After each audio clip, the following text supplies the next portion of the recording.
Joining me now is George Floyd's cousin, Tara Brown. She is also director of the George Floyd Foundation. Tara, first of all, apologies in advance if we have to interrupt you once the family starts to meet there with Speaker Pelosi. And before we jump in at all, how is everyone doing today? I would imagine it's quite the emotional day for the family. I guess we're doing the best that we can possibly do at this point. Our hearts are still broken, and today is just a reminder of, the loss that we've suffered and, all of that we've had to endure for this entire year. So, yeah, we're still brokenhearted. Tara, I mentioned the meetings that the family's going to be having in D.C. today. Your family getting an audience with the most powerful people in this country. What's the message from the family going to be to these lawmakers? Well, the message is I hope the message is clear by now that we've been given some measure of justice, and we are appreciative of that. But we know that we still need. There's so much more work to be done. So we still need for this bill to be signed, and just to be frank about it. We don't want to have this symbolic bill, just something to say we gave them something. We want to make sure we get the kind of bill that's going to actually bring about actual change. So we're hopeful, and we're going to keep pushing. What do you think needs to be in that bill to create the kind of change that you and your family members want to see? Of course, the main thing we want to see is qualified immunity definitely needs to go away. Nobody needs to be above the law. That is just unacceptable. Also, duty to intervene. I think if at least one of the officers on the scene that day would have had the courage or just to intervene and say, hey, enough is enough. That didn't happen. So those are two of the most important things for me. The George Floyd Foundation, we know that you guys have held some panel discussions, some protests in the last day or two to mark this anniversary. What's the goal with those events, Tara?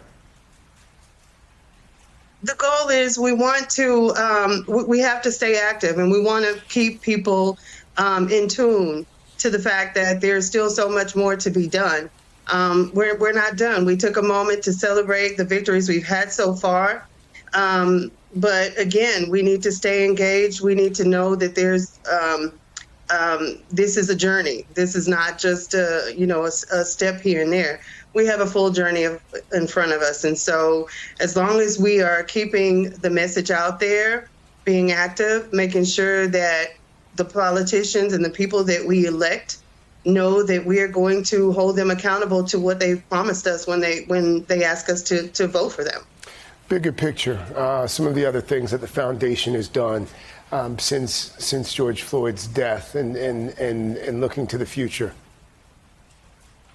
Well, one of the main things that we're doing obviously right now is still working towards the getting those policing reform bills passed. I personally was able to testify at the Capitol when we presented the House Bill 88, which is the Policing Reform Act at the state of Texas.